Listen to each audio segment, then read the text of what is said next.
Previously on the Jay and Dan podcast.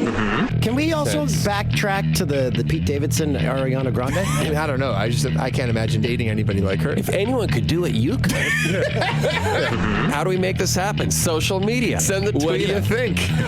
Like, is it always that relaxed in the studio? Is there ever a moment where there's a little tension? Weed might be getting legalized this week, but it was certainly decriminalized when we were in the studio. After a record is done, do you ever... Oh, sorry, I'm sick. Old man Toolsy.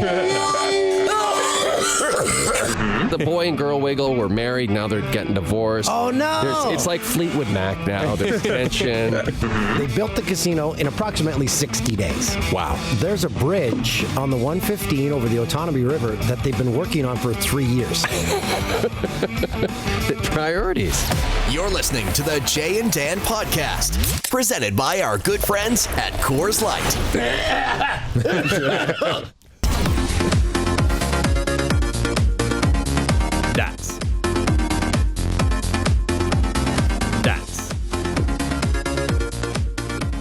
October just started and it's almost over. Dan O'Toole. It's already how months work. It's already October 22nd. Well, you know how February is. February begins, and 3 months later, you're like, oh, it's still February. I guess it's sometimes 28 days long, though. I am fit as a fiddle this week. All my, what do you call them, contagions are gone. Oh, yeah, you finally coughed up all your phlegm. Well, you were in bad shape because I got to spend the weekend away from producer Tim, so I healed. Now, the problem is you guys shouldn't have made out. How weird would it be if I turned around the corner and came into our office space, the Jay and Dan TV show office space, and you and Tim were just going at it on the desk? He was like, Come on, it'll be fun. Tim worked the other night. I think this was on... When do we work? Thursday night. And this is how he sounded. So this is our producer Tim for the TV show. Okay, you coming out, guys, because the Leafs highlights. We're like, Tim, you shouldn't be here. I'm fine. I just don't have a voice. Yeah, it was ridiculous. It was so dumb. He needed medical attention. And I was talking to our boss today, Mark Milliere, the vice president of the network, and he was like, Mark talks like this. And and Mark was like, hey, how's Tim, man? Still got all those diseases? He actually asked that? Oh, yeah, because we were talking about it on the show. Mark's the best. Yeah. I spent the weekend watching baseball in our nation's capital. Yeah. I have to tell you, Ottawa, every time I go there, I'm like, man, this place is beautiful. It's a great town. How was the weather? It was freezing. That was the caveat. We were watching baseball at the old Ottawa Lynx Stadium. Now they have a team that plays there, the Ottawa Champions, the worst named sports team in the history of sports. Hey, just set the bar high. It's like Ottawa, we won it all. I'm going to name our son, who's going to be born in a couple of months. I'm going to name him Stud. That's not bad. Set the bar high. Right? Set it nice and high. So I went and saw my nephew play with McGill, the McGill Redmen. They won the National World Series, so they're national champs. That's fantastic. Yeah, and it was a lot of McGill, fun. what a great school to go to. Man, he must be having a blast. He's already done sports. Yeah. And this is his first year school, so he's like, well, it's October 22nd. I'm home free. He's done sports. Weed was just legalized. He's at McGill. He's going to have the greatest year of his life. Also, while in Ottawa, it finally hit me. I'm old. Yeah, well. So what was it? Old man Toolsy.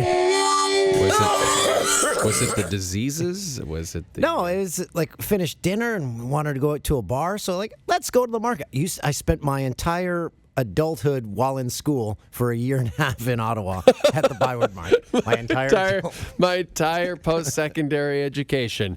It was 3 months. So I spent a lot of time there, and I'm like, this is the greatest. So I'm The like, cabin, that was big, right? The cabin. The cabin. I remember that one going there. Zaphod's Bibelbrox. Zaphod, Bibelbrox. That's over, right? It's not around. No, it's not there. It's something else. Went into a bunch of places, and I was the oldest person by about 20 years. Were people like, hey, Dan, stay? Maybe I just did a loop. I did the loop and got the hell out. I'm like, these Everyone's people. like, someone's dad's lost. Whose dad is lost? Help him. Can you help him to the exit? There he goes. No, but you're right. Yeah, like there's got to be a couple of places for those of us who still like to go out and have a couple of drinks. I asked the concierge at the hotel, any place where I can go, a person my age. He's like, oh, you'll like this place. Sent me to some place, and it's...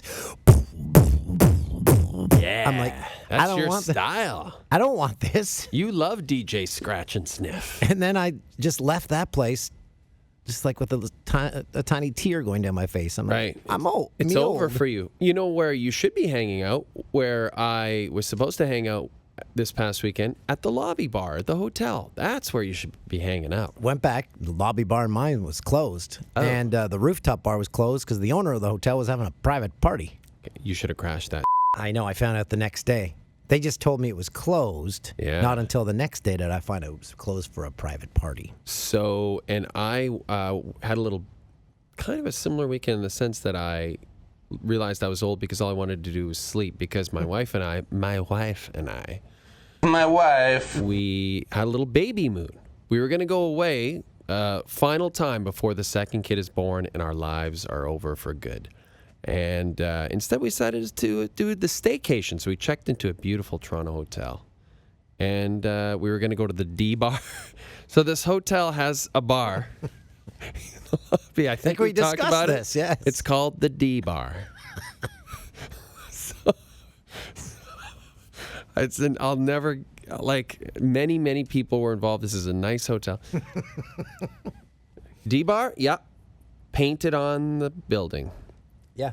And I mentioned that this weekend. I ran into someone who went to that hotel. I'm like, oh, the D bar. They're like, yeah, they have the D bar. I'm like, yeah, the D bar. It's called the D bar. And then it finally clicked. They're like, oh, yeah, I never thought of it. Yeah, no, that was the first thing I thought of. But we were going to go out. We went out for an amazing dinner. We were going to go out to the D bar after. And now we just saying it. We went to sleep. Hey, where are you going? I'm going to the D bar. Going to the D bar? You guys want to meet there? Bunch of us are going to the D bar. Who wants in? Now, when you were walking around the market, here's a question for you: Did you notice a increased presence of the sweet ganj that has been legalized? I actually went into a smoke shop. I like talking to people, and I was out for a walk to get a coffee. So I walk in. I'm like, you guys must be busy because they sell pipes and bongs and everything. Yeah. The guy's like, you have to tell me what those are. Yeah. A little bit, but he's like, no one's got their weed. I'm like, what?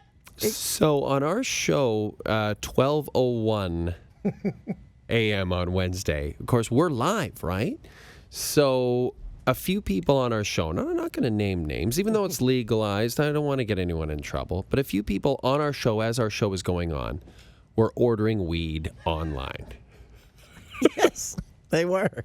So, which I was fully encouraged, by the way. I'm like, yes, it's legalized. Because it was an experiment. We wanted to see if the website was crashing. That's we wanted to update Canada as it happened. That's right. So some people, and again, not naming names, certain people were ordering weed. And by the way, still executing their jobs to perfection. Yes. Okay, to perfection. All of these people. It was during commercial breaks. Commercial breaks. They would take tape the time. segments. Tape segments. They'd get their phones and they'd log on to, because in Ontario, and people are listening to us across the country, in Ontario, you can only buy it online at this point. I know in Alberta and Saskatchewan, other provinces, Newfoundland, you can go into an actual store and buy weed. You cannot do that in Ontario yet because, well, we only had a year and a half to get ready for this, and we're still not ready. Having said that, a bunch of different people ordered basically at the same time, and it's been fascinating to see who's getting their orders. Because about 90% of the people who ordered haven't gotten their weed yet. So it seemed like such a good idea when people were ordering. It's like, this is like Amazon, right? It's going to be at my door the next day, and it's going to be fantastic. But only one person has gotten their weed so far. Because you know what it is? It's one guy sitting in a warehouse in Toronto. Right. He And logs he's in. stoned. He logs in at 12:01. Okay, let's see if there's what the f-? And then he's like, I can't keep up. So he's like doing one order a day probably. That's right. Some old retired guy. I'll get back into this. What? 50 million orders? Just stoners. Yeah, and I pointed this out while watching baseball with people, and my aunt and uncle were there. And they don't care. They don't care if it's legalized. But I said, tell your friends that did have a problem, ask them, have they woken up any day since it's been legalized and say, well, that ruined my life? Nothing has changed. You were mentioning that Andrew Scheer was maybe threatening to have a look at it if he was prime minister. He's the leader of the Conservative Party, and he's a fan of our show. I should mention that. So we're staying very impartial. Andrew Scheer, we said, no, I might have to And have a my look response at it. to He's that not is- looking at it. He's just saying that. He would never do At the same time, look at legalized liquor. Look at that, too. Something's legal. Better look at it all. Fucking son of a- Well, why not legalize heroin? Legalize Special K. Come on, it'll be fun. Can we discuss one of my tweets? I wanted to get your thoughts on Should this. we? Yeah. Do we all want to stay employed? No, it's fine. Oh, It's okay. completely fine. So I got back to the hotel room after dinner on Saturday, and Oh, boy. it was a magical moment because I turned the TV on and I heard Bob Cole. Bob Cole was calling the Sens Habs game.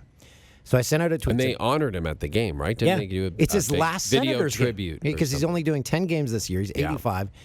As a lot of people have mentioned to me since my tweet, they said, he's the Foster Hewitt of our generation. True enough. So I said, Bob Cole alert, Bob Cole alert. He's calling the Habs Sens game. As long as this man calls games, we as a nation need to bask in it. And then I had to send out another tweet. For those that somehow responded to that tweet with negativity, forever blocked. No time for that in life. Be bitter somewhere else. And then people continue to chime in there. And they use the same stupid argument about Bob Cole. Oh, he doesn't know the players' names. No, I paid specific attention.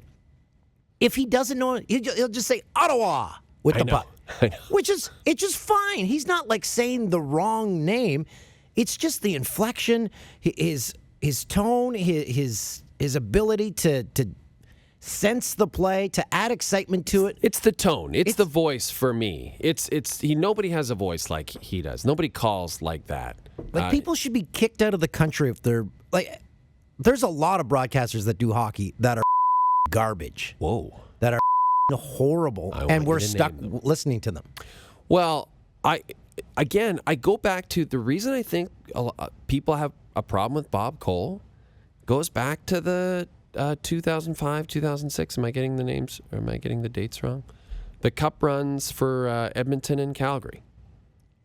And Calgary against Tampa Bay, Edmonton against he Carolina. later admitted he was having like vision problems. Right. And so, for those fans of those teams, their issue was, I was thinking about this today, actually. They get to the final, the Calgary Flames get to the final, it's a public broadcaster, and the person broadcasting the game doesn't know all the names of the players. And that's what people had a problem with. And they I think generally Westerners loved Bob Cole back then, but I think when it got to that Cup final, because at that point Bob was just calling Leaf games and Habs games basically, and so he didn't know the names of the players. I'm just arguing on the other side. I'm just saying that's why I think people turned on Bob Cole. But here's the thing. As I was talking to my cousin about it, even if you had those thoughts where you're like, oh, Bob Cole, he's old, he doesn't know what he's talking about. Well, keep that to yourself. Why put that out? Why put that I know it's Twitter. I know people are negative. Keep that to yourself. There's a lot of actors and stuff and musicians I don't like. I'm not sending a tweet out saying this guy's garbage. No, I keep it to myself. I want them to be successful. I want them to have a career. I don't get it. Maybe you should start sending those negative tweets out. Maybe that would feel good. Christoph, can we hear a little Bob Cole? Oh, here we go. Andrechuk in front with Borshevsky. It is Gilmore waiting around the net, waiting. He's up. Gilmore! Solo job! And he's won it in the second overtime period. How about that? Oh, That's vintage Bob. And he only has like 8 games to go because he's only doing 10, and they're all in the first half of the season. And I believe Saturday nights was his second game. Here's my If not question. third. What I would like to know, because he's been very tight-lipped about it. Remember, he was not happy when they took him off the playoffs last year, right? Remember, he said, that wasn't my decision. And he kind of left it at that. He's a gentleman. He left it at that. He said, wasn't my decision. Obviously, he still wanted to call playoff games. But Sportsnet took him off. He comes back for 10 games this year. It feels a little bit like, well, if we put him on for 10 games, then maybe people won't crucify us for, eliminating Bob Cole from the broadcasting landscape. My question for you is, if, let's just, for example, Brian Mudrick's doing an amazing job as our Montreal Canadiens He's English doing language excellent. play-by-play guy, doing a great job. Say Brian, left to take job in the European PGA Tour to work for Keith Pelly. All of a sudden, that job's open. Just spitballing here. And TSN went to Bob and said, listen, we've only got 20 games left. Do you want to call them all? Do you think he'd do it? I say he would absolutely do it. It should be Bob's decision whether he retires or not. He Right. should not be retired because of his age. Right. Yes, he is 85, but still. Or Well, if he can still do the job, then I say let him do the job. And also, similar situation in the States. Chris Berman just came back to ESPN just this past Sunday. He was obviously retired by the previous ESPN regime. Thought he was too old, out of touch, whatever. Now they bring him back, this new regime, and of course everyone loves it. Because you think of Sunday highlights, it's Chris Berman. But by the way, I grew up with Chris Berman and love him. 99% of the social media landscape hates Chris Berman. yeah, keep it to yourself. Everyone has their opinion. Oh, jeez. Hey, can we talk to Danny before we call our guest? Yeah. 'Cause we haven't had a chance to talk to Danny. I'd our love to social talk media to guy. Danny. I'd love to. Danny, are you there, buddy? There he is. He's getting his Hello? ready. Hey, buds. Hey, there he is. So Danny's our social media guy. He runs the Jay and Dan accounts. That's right. Danny, you run all those accounts. That's an enormous responsibility. That was once a job once filled by Ben Teller. How do you possibly jump over that bar? You can't live up to it. You Did really you- I think I'm can't. just a penis guy. Did you talk to Ben at any point about the job and the ins and outs of the job? I have never talked to Ben Teller. Good. As someone pointed out to me on Twitter after I said I had to block all these people because I said in a tweet, I'm blocking you if you say bad things about Bob Cole. And the guy said, people that like Ben Teller are the same people that don't like Bob Cole. And I'm like, 1,000%. It's an interesting correlation. 60, what was it? 60+% of the 66. listenership obviously hates Bob Cole then. I'm so Pretty happy. sad. So, Danny, where were you before you did this? Yeah, that's a good question. So, interestingly enough, when I got to TSN, you guys had just left, I think, and I was interning right here at TSN Radio.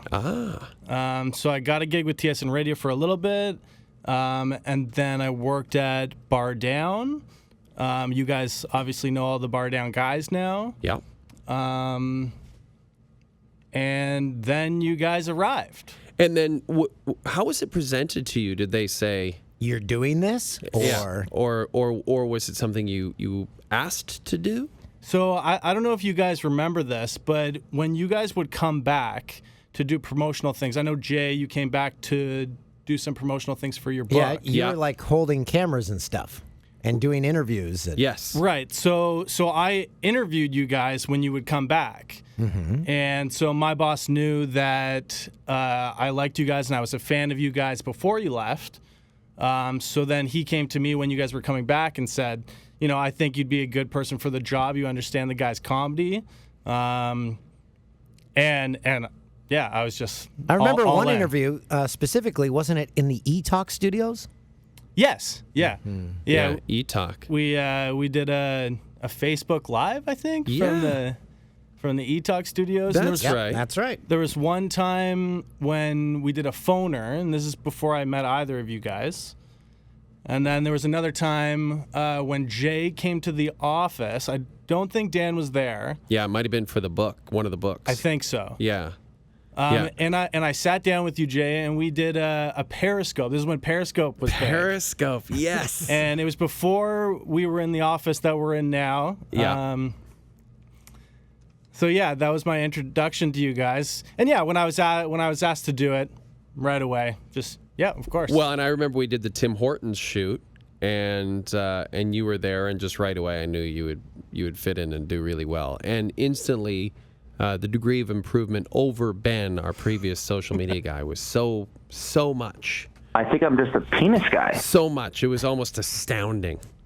Danny, do you venture into the comment section? Do you have to read all the comments when you post anything? Because whenever we post anything from our show, I never go in because I don't want to wade into that. I go into my own comment section if I post something myself, but I don't wade into our show feed. How is it? Yeah, it can be a dark place sometimes if you go into the comment section.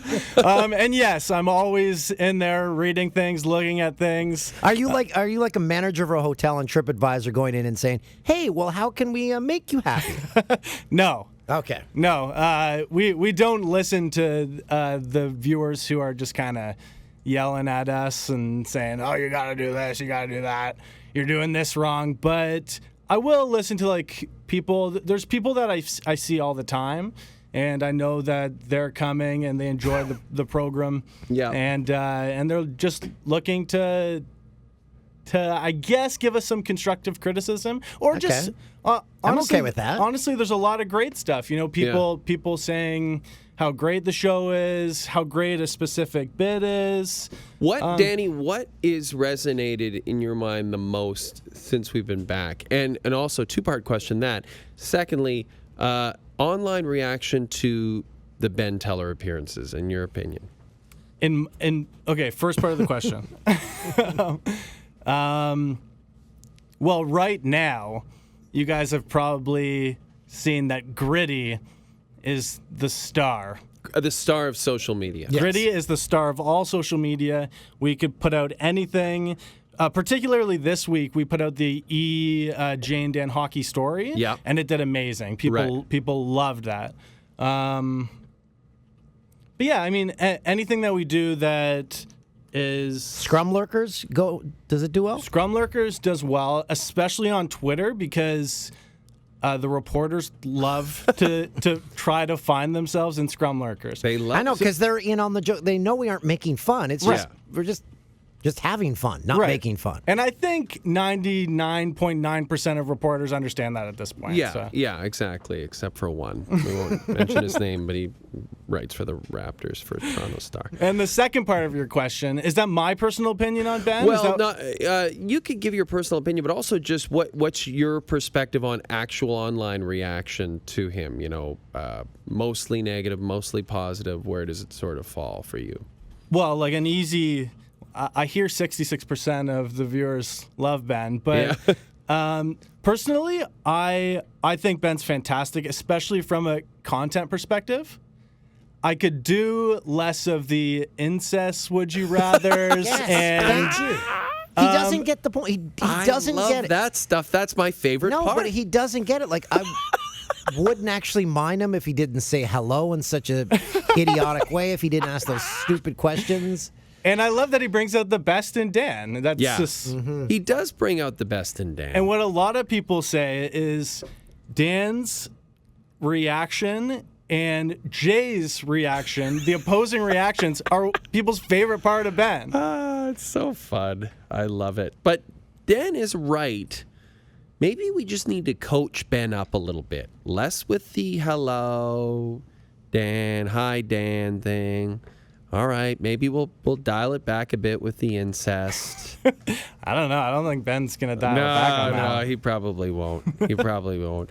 Guys, can I mention something really quick? I'm going to my hometown of Athabasca this weekend. Oh, yes, I want to hear this. And I'm going to speak at the Rotary Club is hosting a dinner, and they're raising funds to build a new swimming pool. And so you get to take the first dip? Gosh, I hope so. I hope they're naming it after me. The Jay Onright Dipping Pool. Come and take a dip. Ooh, test that pool water after a Sunday in Athabasca. It might be scary. But yeah, we're doing that. So we're doing that Saturday night. And the Athabasca Advocate, my local paper, did an interview with me. And here's a little bit of that. Let me just quickly read it to you. Ticket sales for the upcoming Athabasca Rotary Club Celebrity Dinner continue to go strong. This year's guest speaker is author and sports anchor Jay Onrait. Rob Belay, one of the organizers, said it should be exciting to have a good old local boy come in to speak to the people. It should be a fun night. Jay is a local boy who had done well, Belay said. He's made it to the high levels of the sports industry, including working for ESPN in the United States. You never did. So, just like one Google search would have fixed that. That's like when I was in that calendar. Dan O'Toole is the voice of Talk Sports. Have we discussed that? Now, what was that for? That was. I'm not going to throw them. Okay. Dan did a calendar. It was for a calendar. It was a calendar. Like not like a fireman calendar. It was like I was holding a cat. It was like everyone holding their pets, right? Yes. Yeah. So it was like local celebs holding their pets, and Dan was holding his cat. Meow. It would have been pretty funny though if it was a sexy fireman calendar and one of them was holding me. Yeah, that would have been good too. But I prefer the description on the bottom. So it should have, Dan O'Toole, host of Jay and Dan podcast. Right? It's at Dan O'Toole, voice of Talk Sports. So, yeah, I'm trying to think, where would that have even come from? And they had Talk Sports like it was a show called Talk Sports. That's never been a show that's existed, at least. Like, did someone was just like, hey, don't you think you could host a show like Talk Sports? Put it on the calendar. And then they said the cat was from Oregon. I've never been to Oregon. What? Like, was it just someone? It was the same guy distributing the weed to everybody in Ontario right now. Hey, let's say the cat's from Oregon. Meow. But he's never been to Oregon. You. That's what I'm putting on the calendar. And how about this? He's the voice of Talk Sports. That's not a show. Go yourself. That's what's going on it. Anyway. Yeah. Danny, you're from the Hammer. For everyone else in Canada, that's Hamilton. I am indeed. Oh, man. How cool was it having Arkells on last week? Those guys are the nicest guys. Yeah, it was awesome. I was actually just talking to Christian in the office, and he said he saw them at Union Station. I think it was on Friday. And he said it was awesome. They were performing there. They were doing an acoustic set. They had a bunch of people, a big crowd. I guess it was really awesome. They're killing it. Were you still living in Hamilton when Jim Balsillie tried to sell season tickets there and pissed off everyone in the NHL? I was indeed. Did you think you were did you getting feel a about team? 100%. Did you think? I think all of Hamilton thought they were getting a team at that point. Balsillie just did. If he had played the game, he would have 5 teams now if he wanted. Yeah. Now, where's Jim Balsley right now? Well, he's from Peterborough. I don't know where he is now. He's probably the voice of Talk Sports. But yeah, that was he. Yeah, you don't do anything that Gary says don't do. The Jets played it perfectly. Yes. The Jets waited quietly because they knew Gary wasn't giving him an expansion team because he didn't want to because he doesn't like Canada.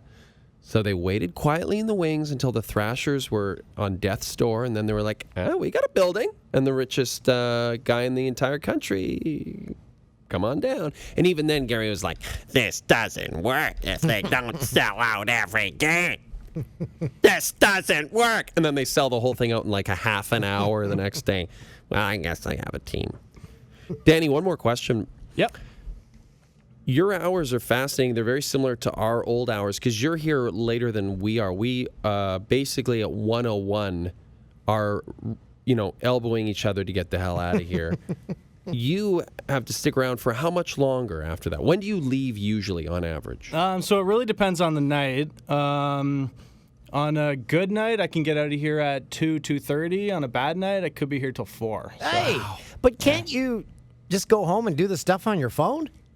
Not everything. I mean, there's some, we do the show and then we have all of that content to work with. And I like to get it all done right then so that I can just go to sleep. Don't have to think and then about wake it. up before I have to start posting stuff. Yeah, it's a bizarre schedule for sure. But do you do like I used to do? Drink 6 beers eat half a block of cheese, watch 4 episodes of Seinfeld, and then wake up at 2 in the afternoon? 100%. Nice. That's my night. I love it. God, that makes good. me happy. I do love some cheese when I get home. Oh, it's I had great. some last night. Cheese and some pickles. I did too. That's a great thing. Cheese and some pickles. Just cheese and pickles. Have a lady over, Dulcie? Nope. Okay. We should call our next guests. Danny, great chatting with you, bud. We're going to get you on a little bit more because we want to definitely get more of the insight into what our viewers and listeners are thinking. And you have to bring us tales from the hammer each time. You have to have a unique tale, an only in Hamilton story. Interesting. Okay. All right. So just one quick question. I just Yeah. wanted to stay on the, go back to Ben Teller a little bit. Yeah. So I have a story Oh. from a dating app. Oh. Just to stick with the social guy dating app whole thing. Here we go. So I was on Hinge this weekend. What's Hinge? So Hinge is like Tinder or Bumble. It's like pretty much the same type of dating app as that, where you're just swiping on pictures. Right. Okay, it's I found it very deplorable when I tried one of those. I hated myself every second I was on one of them. Continue. So I matched with this girl, and we're going through the usual motions, just getting to know each other, I guess. So where are you from? Where do you work? So I let her know I work at TSN. And so she replies to me, someone at TSN crashed my brother's wedding this summer. So I ask who, and as I'm waiting for a response, I'm scrolling. I don't always scroll through the entire profile when I'm going right and left. So I'm scrolling through the profile, and I get to the last picture, and it's Dan O'Toole. Perfect. Was it the one at Crowbush in PI? Yeah, so Yes. Wow. I get to the bottom picture, love it. and it's amazing. It's just Dan O'Toole in sandals and shorts. Yep. And he's next to her, and I guess it's her dad. I'm not sure who it was in the picture, but it's just if you don't think you're on dating apps, Dan. Toolsy. Okay, was the picture taken on the beach or was it in the reception later? It was outdoors, but it wasn't on the beach. Okay, so I think I'll have to look at the picture because they were all really nice Interesting. people. They were all really nice people, and I'll be able to tell you if they were nice all day. And now they were nice all day. Because I saw them in the afternoon. I saw them at the ceremony, and then I Were saw you them just later. hanging around? Like, guys, any Well, more food? We were staying at the golf resort, and it's that you see them. Everyone's staying in the same hotel. So I would see them everywhere. Yeah, so I talked to her a little bit more, and she said, "Oh, Dan was amazing. He was Oh. so great. He took pictures with people. It was Hey. awesome." So. And are you guys dating? Yeah, are you gonna get a date on No, this? well, I don't know. I'll keep you guys updated. We're still talking a little bit. Does But, she even live here? Because most of the people were from out west and from out east. yeah, so I guess she got a job in Toronto, but she's originally from Halifax, I think. So. Oh, perfect. That's nice. Nice. Okay. Nice Atlantic Canadian Well, good girl. luck with that. Yeah. Okay, Yeah, keep us posted I just on that. wanted to let you know. Toolsy. You're on the dating apps. Toolsy, maybe you should jump back on him.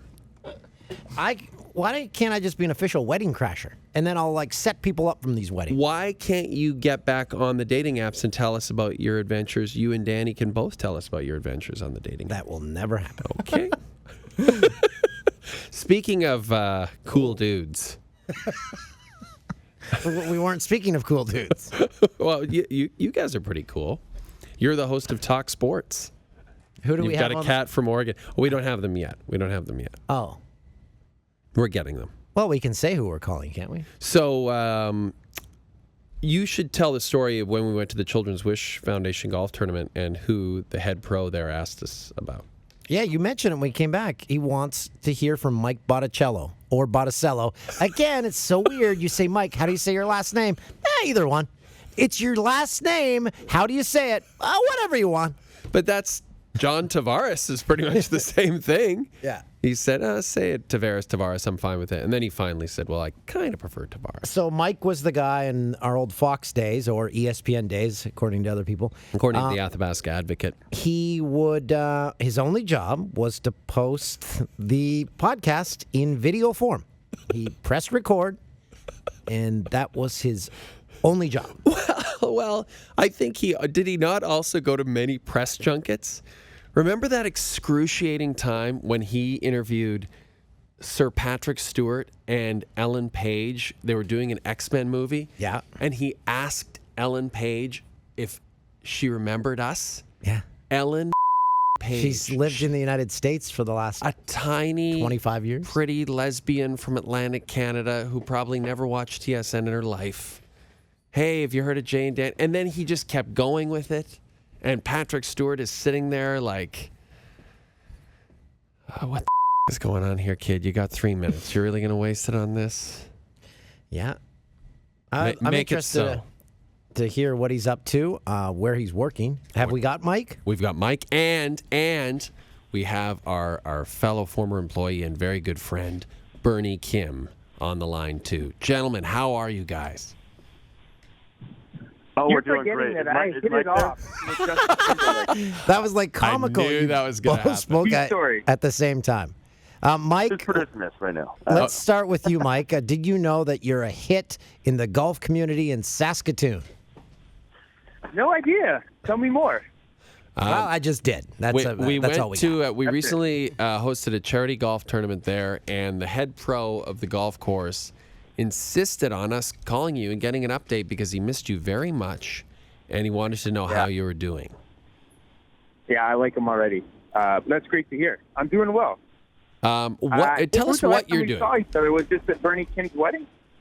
Well, and then I saw There we go. you guys after for a quick dinner at Scopa Italian Roots. Yeah, that's right. Delicious dinner. You got me in trouble, Mike, because I believe you ran into our old audio guy, Bobby Diaz, and told him that that I had dinner with you when I told you to keep it down because I couldn't see everybody when I was back in town. And so then Bobby texted me and said, "You were in town and you didn't call me? Mike said he saw you." Classic Mike, ratting people out. Classic Mike. Now, Bernie, the reason we're making this call is because you were mentioning to Jay something that might be on Mike's radar, television-wise. Please divulge. I am not at liberty Wait to a say. minute, I Bernie. believe- Bernie, before you do that, no, that's not true. I'm gonna just stop that right there. Yeah. So we can't say what you might be involved in. Can we just say maybe a reality show? I cannot confirm or deny. Okay, perfect. Okay, that's Okay, let's okay. just We leave can it at work with that. that. Let's leave it at that. First of all, It's I'm going to use an industry term. It's called embargoed. embargoed. Fair enough. When the embargo is lifted, I will elaborate. Okay, perfect. Can we ask general questions? Do you have to prepare for this show? I never prepare for anything. That's a great point, You know Mike. that. I should have known that. I should have known I'll that. say this, guys. I don't really like reality television. I worked for a season on reality television, and I really don't like it all that much. And I didn't even watch the show that I worked for. But I've never looked more forward to watching a reality TV show than when I heard that Mike was possibly going to be involved. And anyway, it's going to be amazing. Oh, I couldn't agree more with you, Bernie. And I will say this, and we're just talking in general terms here. Mike, are you excited about this, or is this something that you might be entering into reluctantly? Maybe that's a good question. Oh, you know what? I never enter anything reluctantly, so it definitely is super random. Nothing I anticipated, so I'm just going into it with my eyes wide open, and yeah, we'll see what happens. Bernie? Hey, I'll say yes. Yeah, no, well, I was going to ask Bernie a question here, but finish your thought. Well, I was just going to say real quick that we've been on a text chain with some friends for years. A friend of ours has brought up that she said, "Oh, Mike should be on this show," and I didn't understand it until I watched one episode, and then I totally got it. And then randomly a week ago, Mike gets this message, "Hey, are you interested in possibly talking about this show?" And this is amazing. Can I confirm or deny that? Remember? Right. No, we're not Well, we confirming know. or denying anything, and we never named any show. We don't know what we could be talking about. Talk Sports, the show Dan hosts up here in Peterborough. So, but can you confirm, Mike, that you were approached? So someone saw you somewhere and said, "This guy." Yes. Bernie, you said you worked on a reality show. Please tell me it was Temptation Island. It was, I worked on an episode or a season of Big Brother. Wow. Wow. Was it? I didn't know that, Bernie. What? Was it I sure bonkers? Like, how much tape did you have to go through? 24 hours of tape every day? No, I didn't work in the store. I worked in the competition department side.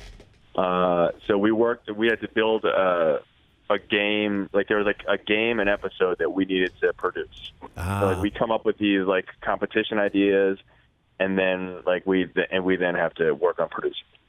How is Temptation Island? How has that not come back? Yes, I know they ran into problems and people faked their relationships, but that was can't miss TV. That was good television. I have to agree, Bernie. You should be the one to bring that back. All right, I'll give it a shot. I'll talk to the bosses at FS1. Speaking of FS1, how are things going there? I understand Christine Leahy has a hard-hitting interview show that's about to debut.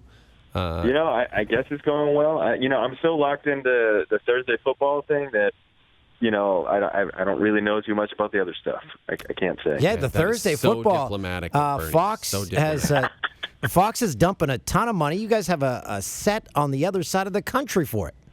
Yeah. Well, I'm traveling out there every week. Are you just having the craziest life? You're out in New York partying, late nights. Oh yeah, late night parties, sitting in my hotel room. It's great. Did you say? I thought you said too. Well, that's where you should be. Well, why wouldn't I my hotel room, guys? Where do you guys do it when you have a hotel room? Dan only in his hotel room. Getting back to Mike. Mike, where are you now? Are you employed? I am employed. But I want to dovetail off this situation that we're talking about. And Jay sent me a message, and I wanted to address this. He said Dan doesn't get me after something I posted on Instagram. And I said he never has. Dan, what is it that you don't get about me? Oh, I get you. Love this. This is good. Hey, Mike. This is the meat of it, finally. Mike, did you see the picture I sent to you on Twitter a week ago? Yeah. What was it? What was it? It was a picture of a guy sat at a pumpkin patch, and he looked just like Mike. And I took a picture of him. That's about it. Yeah. Good story. That's an ongoing thing because I would, great story.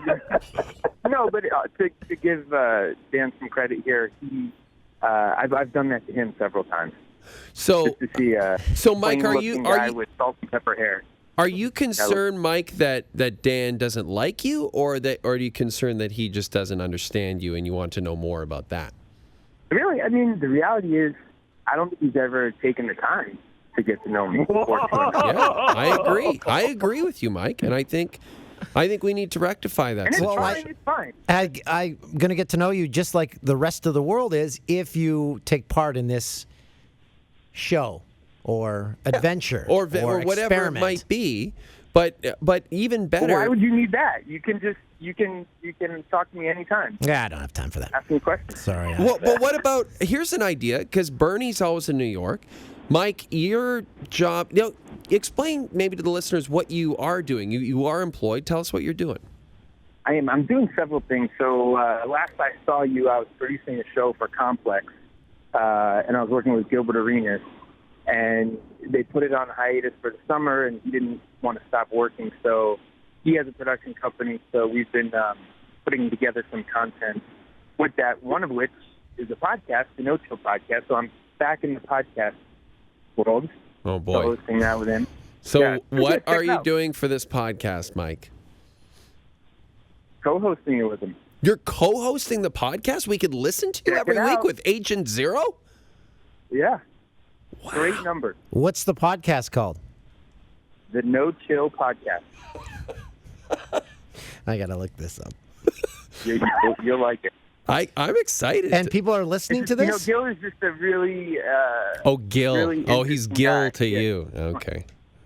He is. Okay. All right. Like Jay is Jay to me, Adam. So, yeah, check it out. Hey, wait, Mike. Mike, if you get on this show that we're not talking about, and you know how they put they put your occupation underneath, right? Would you put internet personality? That is such a great question. I would love to know the answer to this, Mike. What would you put if you have to have something under your name? Influencer. Oh, no. Yeah, I'm pulling up. I thought for sure when I first heard of this possibility, I thought for sure you'd put sports producer. Influencer. Influencer. I'm looking at Google Images for No Chill Podcast. Mike is on there. Hey, can you answer this? So one of your topics was things you shouldn't say in public. This was on the No Chill Podcast. What are some things you shouldn't say in public, Mike? I don't think I've ever heard of that. Okay, so that's I won't. That's something. That was never True, a I've heard him segment or say a just topic. about everything in public, so. Yeah, everything Mike says probably shouldn't be Yeah, said. no chill. So you hold nothing back. I'm excited to listen to this podcast, the No Chill Podcast. Obviously, wherever you listen to podcasts like this one, so check that out. Okay, we gotta. What? Sorry, Mike, you're gonna say something. No, it's a fun time. Nothing too serious, nothing too heavy. Mike, we're just Okay, happy. we got you're it. pretty It's much no, all we got it. basketball. It's no Feel chill. We're happy you're employed. That's what the important thing is. Yeah. And I'm doing some other cool stuff. I've been working with Up Rock and Dime Magazine. So I cover events and report for them. And I'm also working with Variety, covering movie premieres and events, things like that. So Are you doing more check that out. junkets? Got some stuff coming on. Are you doing junkets and stuff? Junkets, red carpets more so. Man, you're doing okay, Mike. I'm really proud of you. Here's a real story. So every day, the Fox PR team internally sends out an email with a bunch of headlines, news clippings about Fox and whatnot. And I glance at it every day, and sometimes ratings related, sometimes industry related. The second headline in was about A-Rod making the transition to TV, and it said, "By Mike Botticello." What? Yeah, so there's more that I did at Fox since I hit record on the Jane Dan podcast. Oh. But if Dan, as we've learned, if Dan took a little bit more time, maybe ask me some questions. Busy guy. I got What I was up to. I've got research to do, people to call. I got to check in with my insiders and all my contacts. So We would chat every now and then, but it's, It seemed very surface. day-to-day stuff like friends do, not necessarily work-related. Just Here's the friends talk. How is solution. it? Mike, I've got the solution. Again, Bernie's out every Thursday for Thursday Night Football in beautiful New York City. You tag along with him one weekend. Toolsy flies down. Boom. You guys have an incredible... You head up to Atlantic City. You gamble. You party. And you get to know Mike just a little bit better. What do you think, Toolsy? I'd never want to go to Atlantic City. All right. Bernie, have We'll you go ever to been to Foxwoods. Atlantic City? Foxwoods have. Casino. Foxwoods. And is it a Do hole? Foxwoods. Foxwoods is fine. Foxwoods Atlantic is nice. City is not my favorite. No. Okay. Okay. Well, Can I wait? Shout out to Connecticut. And also, Jay, we're all in the same hotel room, though, right? Absolutely. Yeah. Well, Yeah, like we Bernie and I. discussed- Okay. Yeah, Bernie and I. We've already done that. We're I have pros fond at it. memories of sleeping at the foot of your bed, Dan. Okay, guys, we got to call up engineer Jim now. Speaking of Fox people, and to pick his brain. All right. Okay. Well, can I ask you a quick question? Do we have time? Or is this Yeah. the yeah. is this the hard out here? Absolutely. Absolutely. Just one. I have a travel question. Now I've been traveling a lot lately. Oh, I love this. Okay. American Airlines does not edit out any of the dirty scenes of movies or TV shows. I'm watching Game of Thrones. Oh And wow. I'm very uncomfortable. Do you guys? What's your guys' thoughts on that? Do you watch it? Do you care? Does it matter? I used to bring Playboy magazine when it still had the centerfold and the full spreads onto planes and deliberately hold it up as high as I could and read it. Because I just felt like I had paid for this space. Other people had paid for their own space. They're welcome to do what they wanted to do in their space. How about American Airlines just setting the mood? Yeah, why not? They're like, go ahead and in our bathroom. Hey, we're the no chill airline. Just Right. Okay. Well, Okay. thanks for hitting that. All I right. will watch my porn next time. No problem. Guys, it was awesome chatting with you. I miss you guys. when it does get confirmed, Mike, yes or no, let us know. You'll have the scoop. I'll have a major announcement for I you. cannot Yes. wait. Yeah. I cannot wait. Don't announce it on the No Chill podcast. Announce it on the Jay and Dan podcast. It's a deal. If anything like that ever were to happen. If any, Okay. exactly. Okay. If that was true. Yes, exactly. Bernie and Mike, miss you guys. Take care. See you guys. There we go. All right, now we can And call we up can Engineer finally Jim. reveal, Mike, they want him to be on Bumper Stumpers. Bumper Do you Stumpers. think anyone under the age of 40 will know what that is? Look it up. former Canadian game show. They want Mike to host it on the Game Show Network. I have a serious question. Now they're bringing back all these game shows in prime time. You know, Strahan has the Pyramid, and Alec Baldwin has a game show, right? The Match Game or something. Why aren't they doing that in Canada? Why aren't they bringing back classic Canadian game shows in prime time? Because we don't have the monies. It's cheap to do. You build one set and you make it happen, huh? No, not here. Why are we talking like Italians? And by the way, the only game show I watch, it's on repeat 800 times a day. Family Feud still. Steve Harvey. Steve Harvey's very good game show host. You'd be a good game show host. Bring back Definition. Supermarket Sweep. Bring them all back. Primetime. Let's talk to Randy Lennox, the head of Bell Media. What was the game show again? It was Canadian, in which the people came on and they had like an object and they had to write. There was one truth and like 3 lies about it.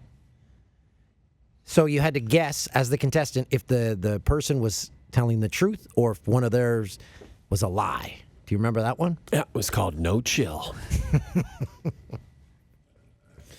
No, it was called... people are going to wonder if they're watching video portion. You keep bending under the desk. Well... Do you have a dog under there? Well, no. Here's the deal. Ruff, ruff! Coors Light sponsors our podcast, which we truly appreciate, and they've been a great partner. I'm consuming a beverage that is not a Molson Coors beverage. That's right, because we can't drink beer during this. So out of respect, I'm doing it under the desk. Now, Coors sent us, and you have one, if you could hold it up for the video portion, really cool bat cups. They're like the end of a baseball bat. Yeah. And it's a cup. It's the coolest thing ever. And they gave it to us deliberately so we'd have something to drink out of on the podcast. I just forgot. I forgot to bring it today. Christoph, does the entire podcast get posted in video form or just portions? The entire thing. The entire thing does. Where do you find that? On YouTube. YouTube, I believe, yeah. Jesus. Dan O'Toole learns about the internet. So this YouTube thing, it's just youtube.com? Hey, engineer Jim is with us. Jim, your visit got cut short last week. Speaking of YouTube, do you think videos are bigger now? Because if you post a video, if you're a Taylor Swift or something, it gets like 1 billion views. Do you think that's bigger now, or do you think it was bigger when it was just on Much Music or MTV in the States when it was appointment viewing and you had to be in front of your TV to see it? Wow, that's a great question. I think if you can get a video that's obviously trending now, it's way bigger than just the stuff that was running on Much Music or MTV and all that other stuff. I mean, for a long time, that's how you got your record played. It wasn't, from the airplay on the radio. It was how popular was your video, and that really wound up selling more records for you. Well, and Jim, like for, specifically Guns N' Roses, who you worked with, you think they were like peak MTV, the Patience video, I remember it so well. Like that was so peak GNR and peak videos on MTV and Much Music up here in Canada. And maybe the difference is that there were less videos. So it was concentrated and you were sort of inundated with those same videos over and over on MTV, whereas now there's so much more choice. Even if, say, the Taylor Swift video gets 7 million views, there's so many more artists who have so many more videos out. So maybe the audience maybe is splintered a little bit more than it used to be. I definitely think that, because people are obviously, from what you just said, they're finding different ways of following their favorite artists or whatever they want to follow, be it watching the favorite actor, actress, celebrity, taking out the trash or, watching a clip from, the next Riverdale episode. You know what I mean? You're very hip, Jim. Very hip. You know what demographic or what segment is huge now, and I know because I've got 2 girls, that never used to be anything in the world of music, is like teenage girls singing. I don't even think they're teenagers. There's this one girl. I'm looking at the video now. It's got 27 million views. I know the song word for word. It's a girl by the name of JoJo Siwa. She's like 11 or 12 years old, and she's already multi-millionaire just for putting videos on YouTube. Like that never existed before. No. That's just unbelievable. And they can be famous for, I don't know, I think like on Dancing with the Stars or something. They have celebrities now who are like influencers, social media star or whatever it is. Yeah, and like it's Sexy Mike. Person. Yeah. Right. He's an influencer, Jim. Yeah, an influencer. There you go. Yeah, Mike's an influencer, all right. Here, Jim, you've got to listen. We're going to listen to Christoph pulled up some JoJo Siwa. Here's what has to be played in my house at all times.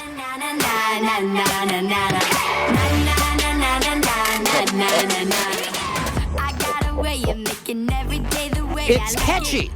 It's immediately catchy. Yeah. Although you might find me on the rooftop getting ready to leap. Yeah, I might stab myself in the ears if I had to listen to that. Hey, Jim, one thing we want... Oh, sorry, go ahead. I was just going to say, look, if your kids find something that they like and they enjoy it and they sing it and it makes them happy, great. Exactly. For sure. Yeah. But I'm going to 1,000... Well, my daughter listens to exclusively right now, I'm not lying, Daft Punk. She's obsessed with them. Obsessed. She's 3, and she loves the robot, the vocoder thing, right, Jim? Yeah. She loves that, and so it's nonstop Daft Punk. I'm all for that. I'm all for this. Great. This is in my house 24/7 now. See, I can get into that. This is pretty cool. Jim, when you were on last week, we were talking about Burt Reynolds passing away, and you didn't get a chance to finish your thought because you actually worked with Burt Reynolds at one point. I did, and man, he was just the greatest guy, and talk about a legend. Oh my God! And the regular guy. I didn't work with him a ton, but it was hilarious because it seemed like he was always sort of that character, almost that character that they play the parody of him. That they do on Saturday Night Live. Right. That Norm Macdonald did. Macdonald would do. It's hilarious. And, what did you work with him on, was he recording Jim? an album? No, actually, he did this TV show. This was in, I guess, late 80s, early 90s, like 87 to like 91. And it was a show called Out of This World.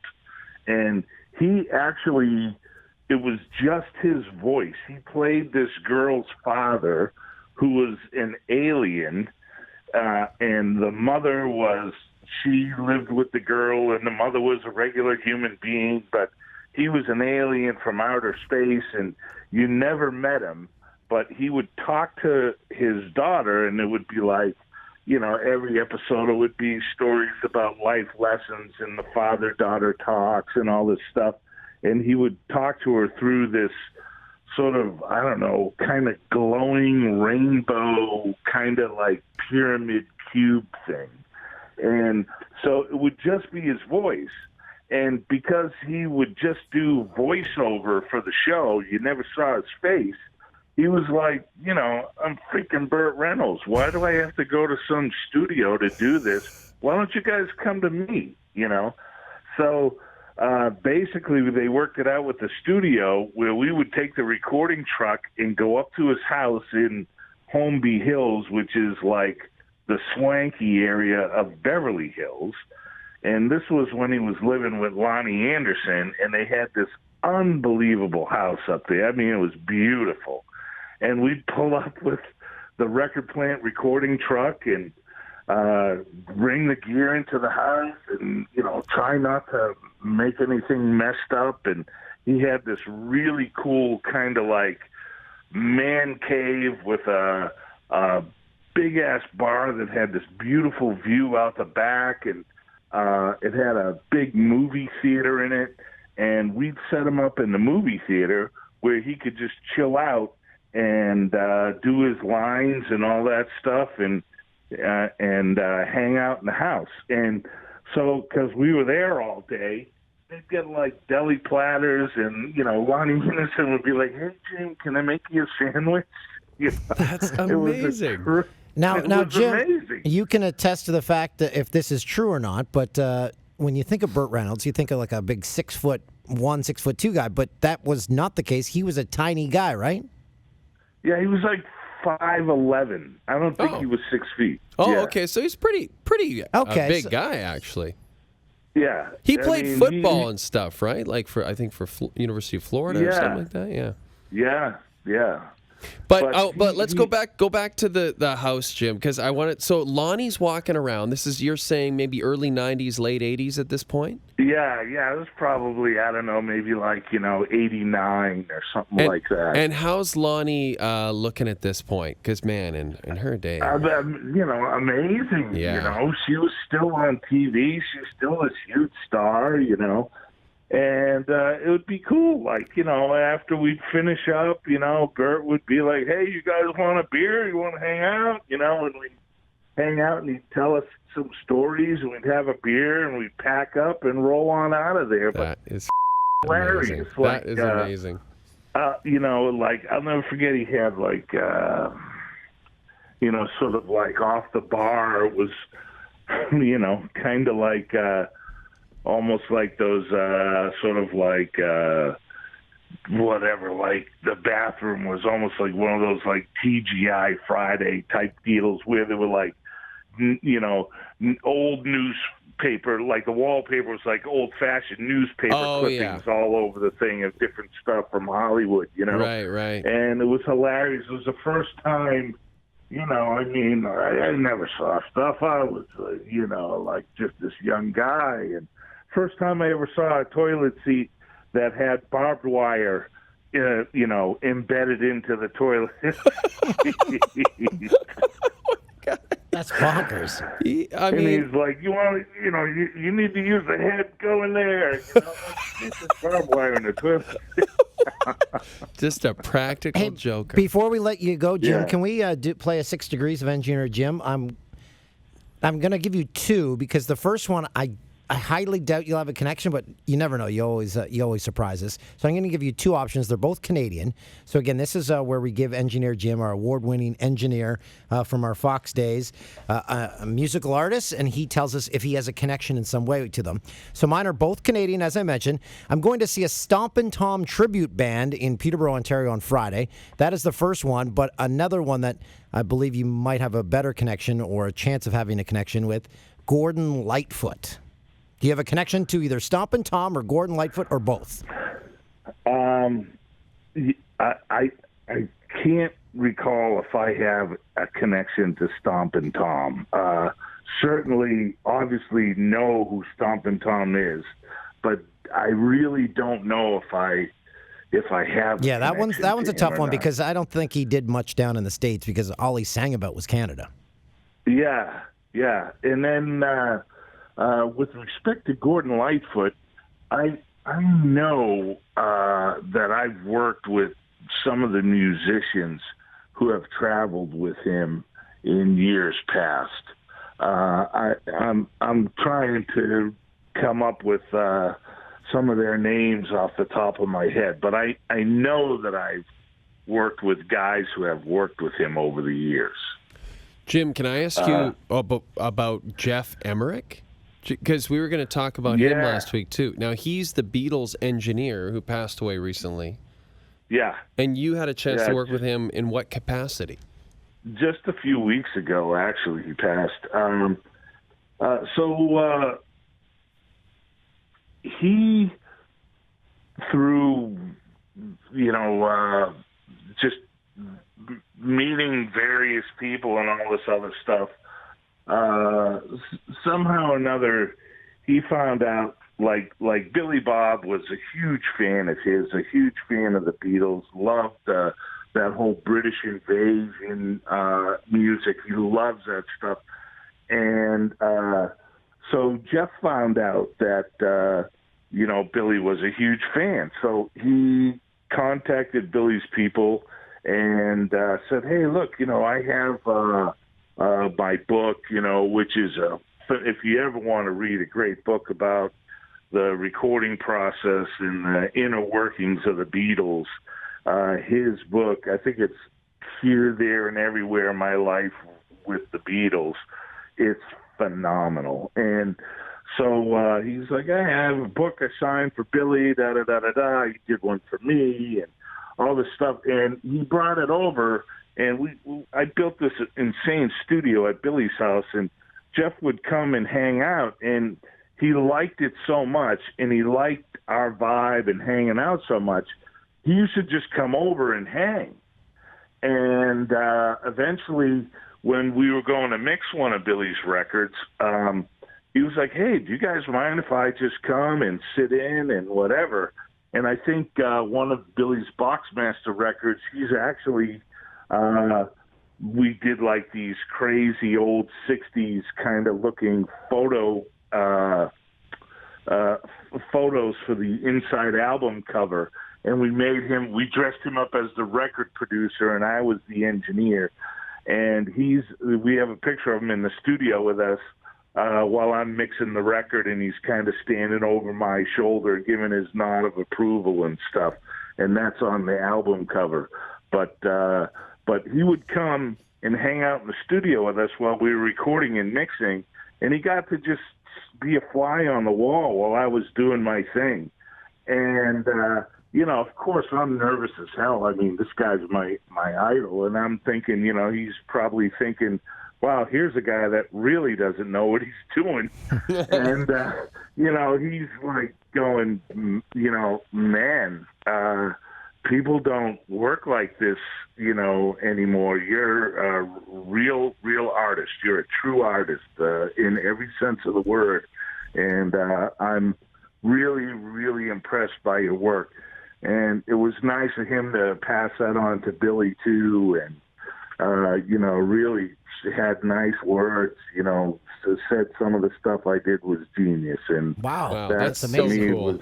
Was pretty cool. Hey, yeah. We've already gone long here, Jim. One last question about someone who just passed. Paul Allen, the Microsoft co-founder, billionaire, owner of the Seattle Seahawks, the Portland Trailblazers. He was a musician, and I didn't know this, but he had musicians on retainer that he would fly in. Like, he would even fly Eric Clapton in to just jam? Yeah.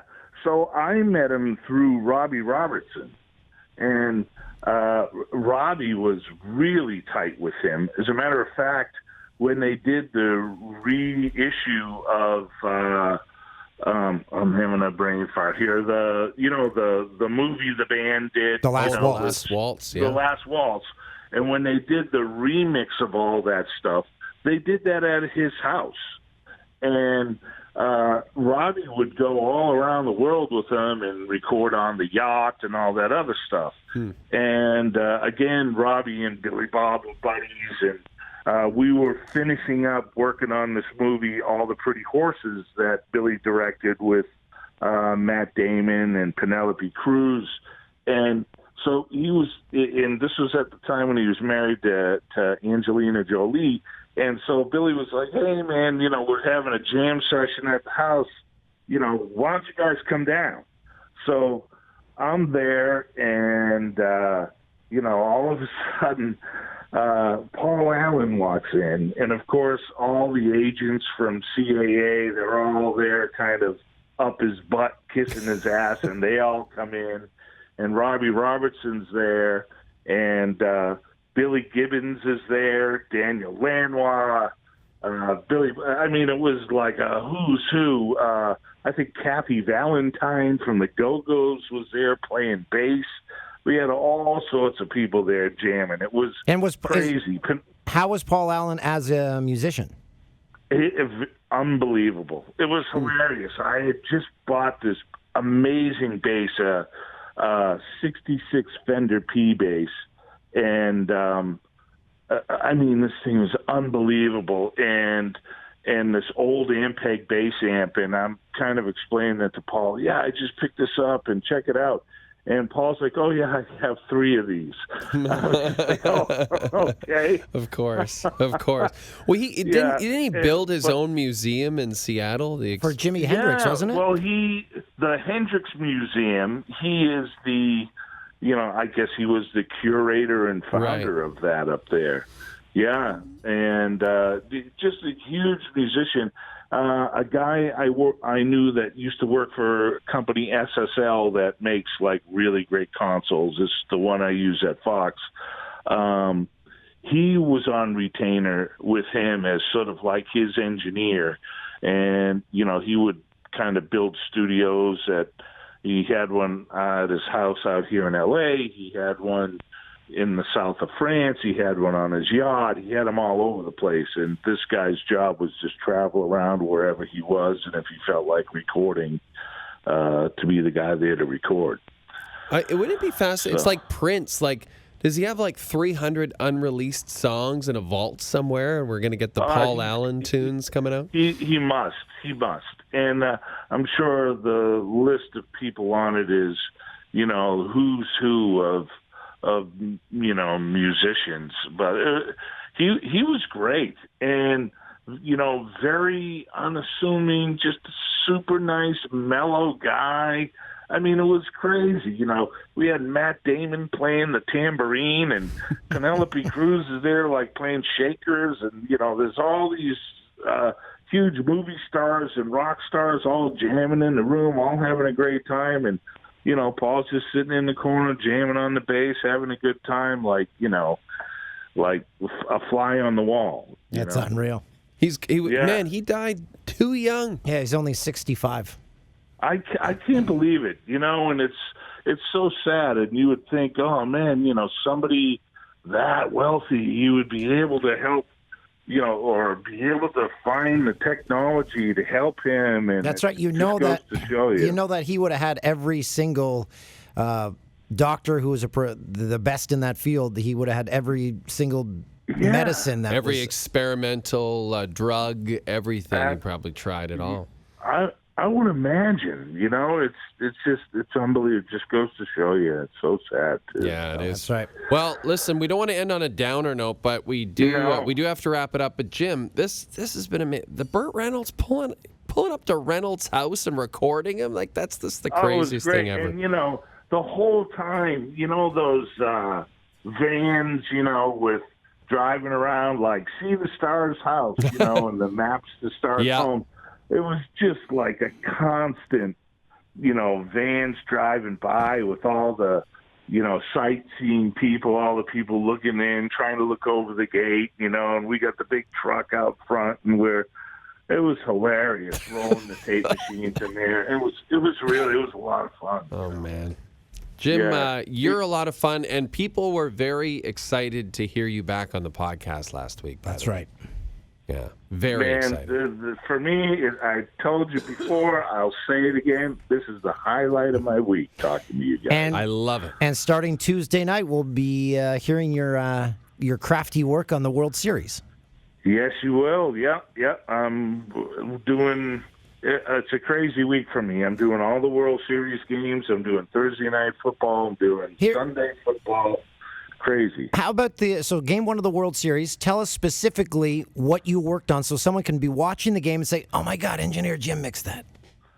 So right when we come on to air, right at 4:30, there'll be a big open music video that, with a real popular song that highlights, the plays leading up to the World Series between both teams. And it's like, a big, long, kind of high-energy music video. That's the first thing you see. I did that. All right. And I will do that when I show up to work tomorrow at 7 a.m. Oh, my goodness.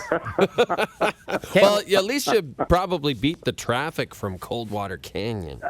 You know what? I don't mind at all for exactly that reason. You know, Jim, very quickly, I keep saying very quickly, and then I keep wanting to talk to you longer, but I just read an article about Dennis Wilson of the Beach Boys. I'm kind of obsessed with the Beach Boys right now, and how he lived in Christine McVie's Coldwater Canyon home during the recording of Tusk, and he was out of his mind on coke and booze. And I was like, man, that's probably like Jim's house right now.